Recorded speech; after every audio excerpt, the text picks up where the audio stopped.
Now we come to the moment that those of you who've been waiting have all been waiting for.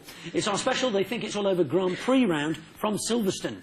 Gary and Rory, racing in the Jordan cars, will fight it out with Lee and David in the Williams, in hot rubber action around the famous twists and turns that make up the Silverstone course. We go over now live to the track, where I'm waiting to take us through the preparations for the countdown to the build-up of the big race. A state-of-the-art Formula One racing car, powered by a state-of-the-art 10-cylinder, 750-horsepower engine, which is capable of speeds of up to 220 miles per hour. The ultimate driving machine. Interesting, but totally irrelevant, because our competitors are going to be driving one of these, a Formula 27 state-of-the-art dinky car, powered by engines like this, which will of course be familiar to any of you at home who have a Flymo. They may not look big or expensive, but like David Gower's hair, appearances can be deceptive. This little beauty can leave one of Damon Hill's arrows standing on the grid, which is of course what the arrows tend to do. So our competitors are going to be having filmed practice laps in one of these cars, and then there's going to be a head-to-head tyre-burning Grand Prix of 6 laps. So now, let's go over to the entrance gate, where our competitors are arriving. First to arrive is Gary Lineker, winner of last year's Sporting Challenge, clearly the favourite. He'll be racing in the Jordan #1 car this afternoon.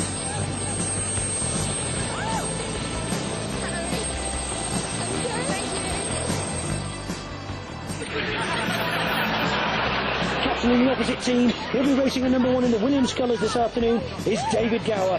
Very much the man in form. Here's Lee Hurst, very much the man with form. He'll be the #2 Williams of the Gower team today. Every inch the dark horse, except that he's not dark or a horse.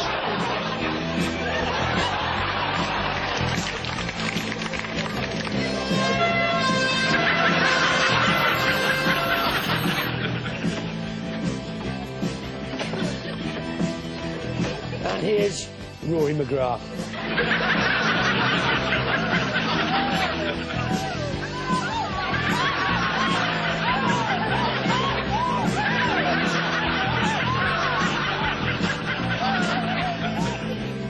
The teams don their fireproof suits, so vital for survival. These garments represent the cutting edge of space-age technology. We got them from Blake 7. The fireproof tape there doing a vital job for everyone's well-being. So, David, looking forward to the drive? Very much. I'm just a little bit worried, though. Where's the chauffeur going to sit? I just feel you're maybe a little overconfident already, practising with the champagne. Oh, no, Jeroboam every morning at 11's, that's me. Yeah? Well, I suppose you're usually back in the pavilion by 11, aren't you? Yeah. Well, it's going to be a terrific challenge for you, Rory. Several tight corners. It's going to be nip and tuck. Yeah, but I hope to fit into the car somehow. Now, I just wanted to ask you a little bit about the race commentary, Gary. I mean, racing commentators that haven't got the best of reputations. Murray Walker, for instance, people tend not to think he's that good. In fact, his commentaries, for instance, would you be prepared to say, you know, that Walkers are crap, Gary? You know, I mean, as opposed to, say, Derek Pringle, for instance, at the cricket, who's a much better commentator. So, you know, I was just wondering, Gary, if you'd be prepared to say, once and for all, that Walkers are crap, but Pringles are fantastic. On the contrary, Nick, I would say that Walker's commentaries are among the crispiest and with the best flavours around. You should try it. You're a very sad man indeed. Here's your helmet down.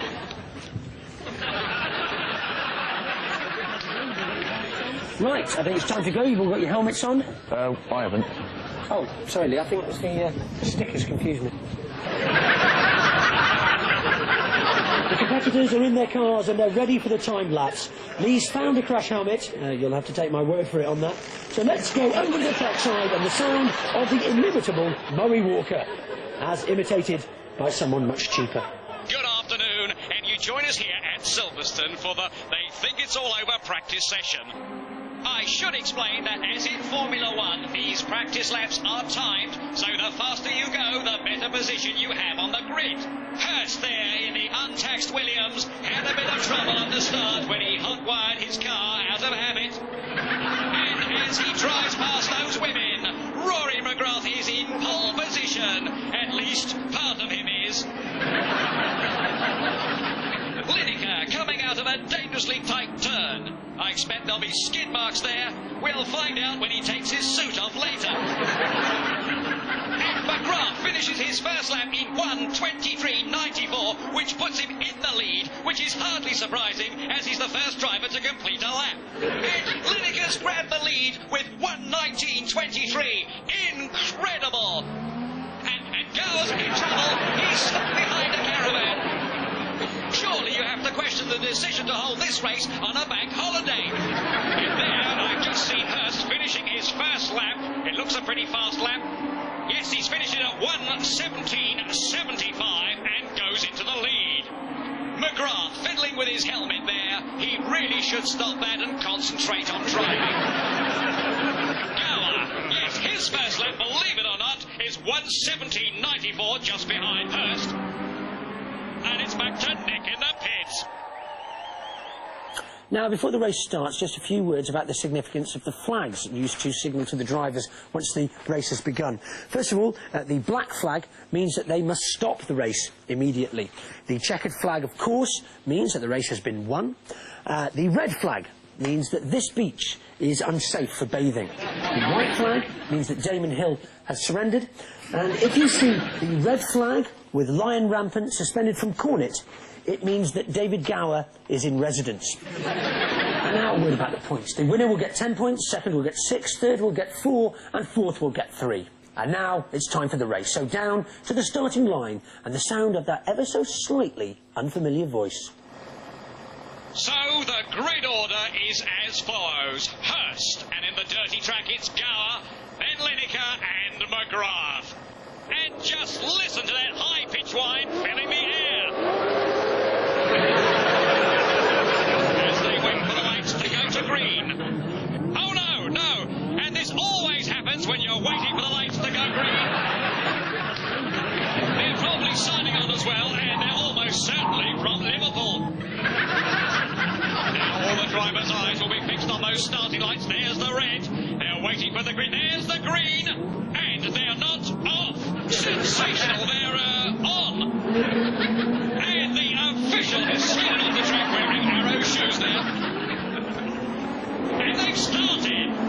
And there's Lee Hurst going past the cops as quickly as possible, so no change there. So it's Gower, Hurst, Lineker, McGrath, but not necessarily in that order. For instance, it could be Lineker, McGrath, Gower, Hurst. We just don't know, but one thing is for certain. It'll be one of those four, followed by the others. And if any of the drivers actually finish the race, they go ahead of Johnny Herbert in the world rankings. So they take the corner, and Hurst, yes, it's Hurst into the pits. I'm not sure what the problem is. Oh, he looks a bit peckish. It looks like, yes, a hump and a sandwich.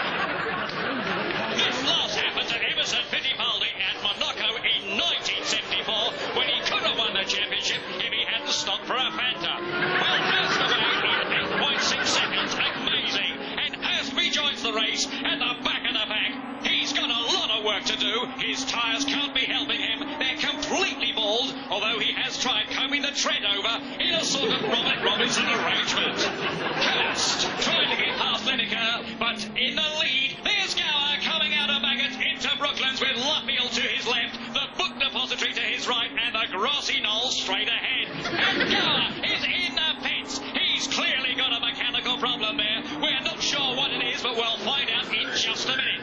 And here's the chief mechanic of the Gower team. Oh dear. Nah, mate. It's your drive shafts, isn't it, you know? I mean, that's not a little job. I'll send off for the parts. It's going to be labour. You're going to do the VAT on that. Now, I reckon the best I could do will be Wednesday. So, in the meantime, let's rejoin the leaders. And incredibly, Gower rejoins the race in the lead. He was so far ahead going into the pits that he has kept first place. And the gap is increasing between my words, which can be extremely irritating indeed. And here is the unique in-car camera giving us a remarkable view of the high-octane excitement actually inside Lineker's cockpit. This is nothing like like real Formula One, of course. All 4 cars have been going round for 3 laps now without a single one of them falling to bits. So, Gower in front, then Hurst, McGrath, Lineker at the back of the pack. And Lineker! Lineker has come into the pits. He's clearly been signalled by his pit team to come in. The car isn't equipped with a walkie-talkie, but with ears like that, he doesn't need one.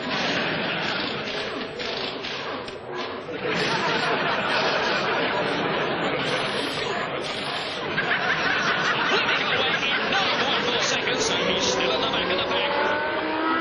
And McGrath's in trouble. Smoke absolutely pouring from his car.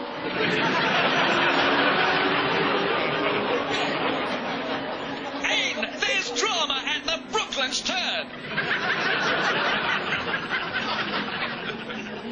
And I have to say, at the exit of the pit lane, Gary Lineker is nowhere to be seen, much like his career in Japan. And there's Lineker at the back, the nation's favourite grey-haired, jug-eared ex-footballer trying hard to get back in contention. And look at this. And look at that. And this. Now have a quick gander at this. And look at that. Now back to the race. And McGrath is in the pits, probably for refuelling. Yes, it's for refuelling, and he's in a hurry. No time for a garlic bread. 5, 6, 7, 8 passes, an entire quattro stagioni pizza in 8.2 seconds. This is a record. So, Gower ahead of Hurst by 1.82 seconds, with the 2 Jordans trailing way behind. And there goes McGrath into the straight. He's got an 8-litre capacity, which is almost as much as the car. And there is the caravan. They took the right turning on the way to Winchelsea, and they've been going round and round for 9 hours now. A fantastic row going on in the front seats about Mrs. Henderson's map reading. But the good news is that they've just broken their own lap record. So 1, Gower, 2, Hurst, 3, McGrath and Lineker, a disappointing 4th. There's Gower in the lead, but Lineker can console himself with the fact that this is the longest distance ever driven by a professional footballer without being stopped for drink driving. And there's a tremendous tussle for the lead going on between Gower in the blue helmet and Hurst in the pink. It's absolutely neck and neck. And I have to say, I don't know why the Brazilian director is showing us this. In fact, I don't know why we employed a Brazilian director in the first place. And Hurst has snatched the lead. Hurst and Gower jockeying at high speed. It's almost as if their wheels weren't touching the ground. And with the excitement at fever pitch, it's time for a commercial break. If you've enjoyed this video, why not try the other video of the They Think It's All Over range? They Think It's All Over No Holds Barred is a festival of good-humoured family fun, with the occasional fuck thrown in. Available now to all quality stockists. And Hurst tries to go through on the outside. He's taken it too wide. He's off. He's in the gravel. Lee Hurst is out of the race. Oh, I hope and pray that the car's all right. Let's just enjoy that humiliating moment for Lee Hurst again from a variety of angles. There he goes, the bald git. McGrath goes into second place and gets a friendly wave of encouragement from his company rival.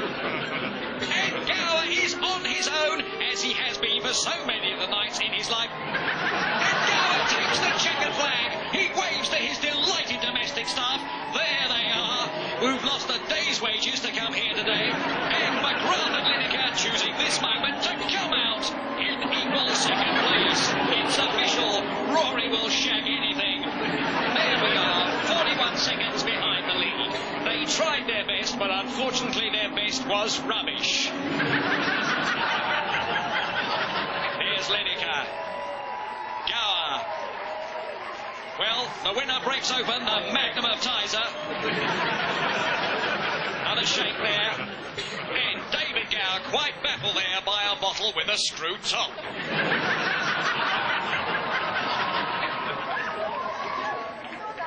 Lee Hurst takes time off downstairs to sign autographs.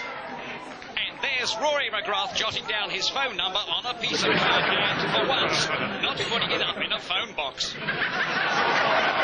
So, that's it from Silverstone.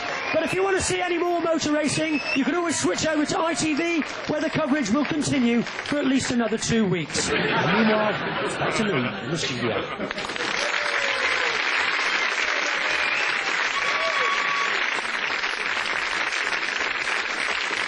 So David gets 10 points for winning, Gary and Rory get 5 points each for tying in second place, and Lee gets bugger all for failing to finish. 10 points each then, and a complete waste of a day.